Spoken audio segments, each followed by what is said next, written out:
Hello, ladies and gentlemen. Eddie Marcus here.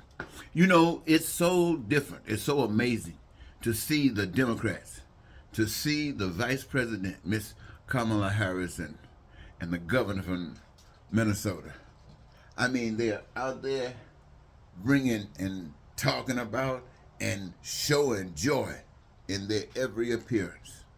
It's so refreshing, so dynamically refreshing, especially after all of this time of listening to a voice talking about division, talking about hatred, talking about racism, talking about bigotry, talking about dictatorship, talking about what, crime and violence, talking about World War III, talking about his friends, the dictators, who loves him.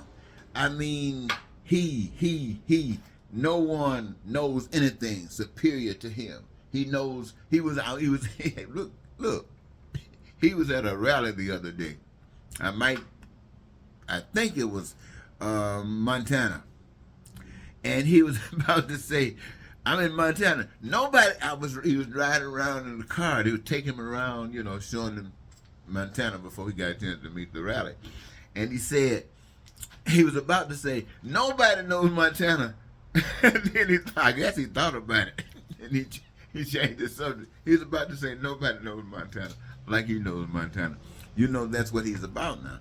Nobody knows anything better than he does. And so, ladies and gentlemen, just to listen to the Democrats talk about joy, it's uplifting. Even I, who've been spending so much time trying to speak about things like this to the degree that you could have reached it so long ago. But anyway, it is what it is, and it's amazing, and it's great. I am for the Democratic Party to be expressing the joy and happiness that it is. Here again, with Donald Trump, MAGA, the Republicans, they are trying, according to their own actions and words, they kind of differ, but to destroy this nation. If there was someone trying to say, let's go into a nation and really tear it up from within, I can think of nothing any clearer than what Donald Trump, the MAGA group, and what the Republicans are doing to America today. The only thing that has kept them afloat is what the Democratic Party has represented, even up until this day.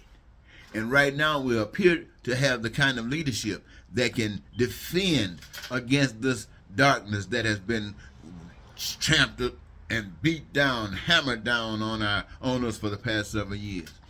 And the people are awakening up. And I want to say thanks to the Democratic Party for really making this move. And we're hoping that everybody who feels that this is the right move to do more than just vote, to get others who might not know the message, to get others who might not have the transportation, to get others the know-how of what's going on to vote. Then at least you can say, right on with the right on. But I also want to say, ladies and gentlemen, to consider the thing with the Democratic platform. Yes, it is much, much, much better than what the Republicans are talking about. Even a fool knows that. But it is so short of what you do. See, what the Democrats are talking about, it's not really new. I mean, I think most times when someone is running for the presidency of the United States, they have that same conversation, really. This is how you tell the folks, because the folks are missing these things.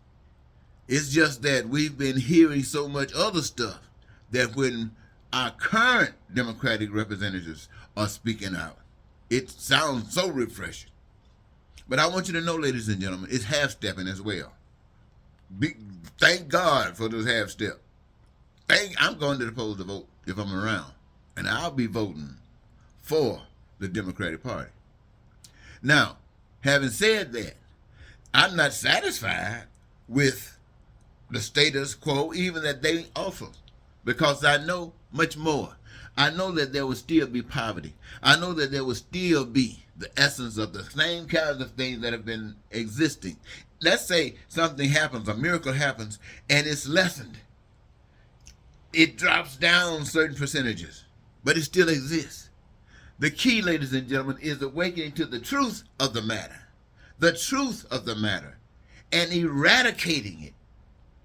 Eradicating. Look, I told my current wife when we were dating, I promised her that everything that she could imagine that life would be, it would happen with me. The home, the nice car, the position, the access to life, to have joy and to be happy and just live our dreams. We won't have that to worry about. No, we wouldn't. Now, the reason that I felt so confident is because I know what God has prepared for us. I'm a messenger. I know what God has prepared for us. At the same time, I also know what is required for it to cause a manifestation thereof. So my job is to come before you and tell you about the message, to tell you what it can do, and inspire you. You pray, inspire you. You say you want it, inspire you to do something, and guide you if I need to.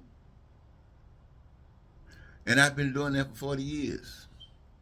And for over 40 years, my wife has been providing for me. She has been the reason that I've had food, clothing, shelter, health care. She, and the luxury of being able to travel here and there, she has been responsible for that. She has been the tool that God has used to take care of the work that to take care of me for the work that I've been doing. But she can't see the fruit of what I've been doing.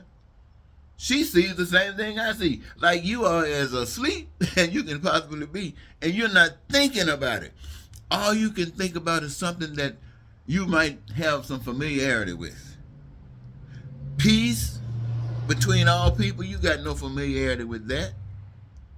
Prosperity for all people, you got no familiarity with that. How you gonna, and somebody telling you might be trying to trick you.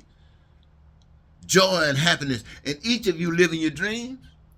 How you gonna believe somebody come and tell you that?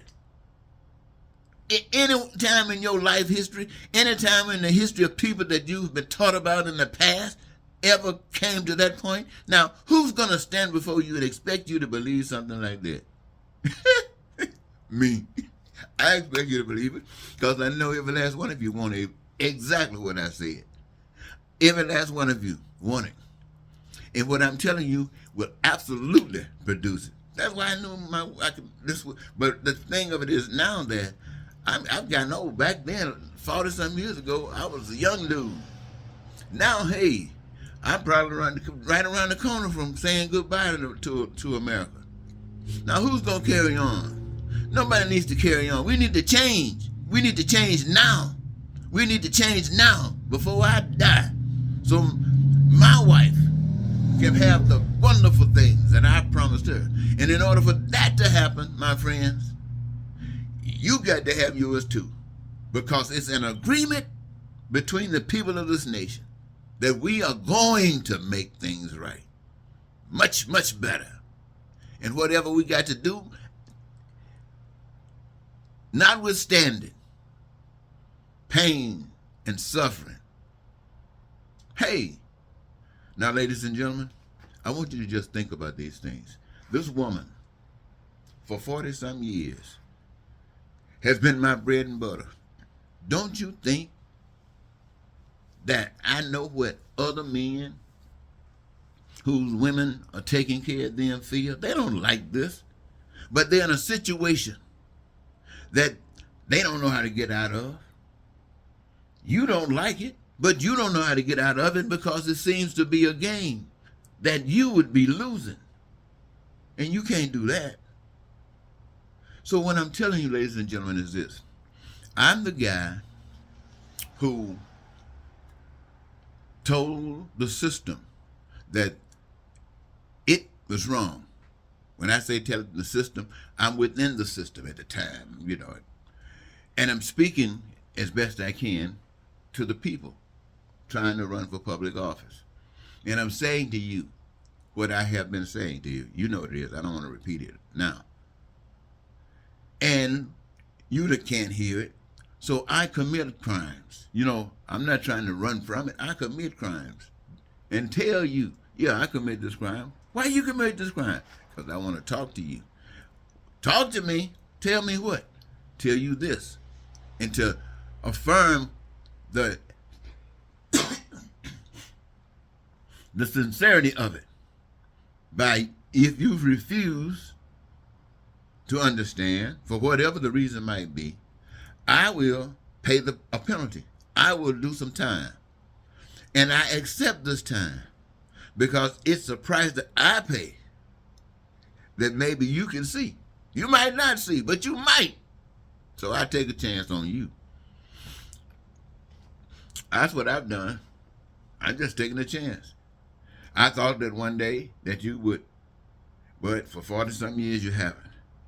And my commitment is whatever time I got left, I will be spending it trying to make sure that my wife can experience the kind of life that I promised her. And once again, which means you too, because it can't happen without you.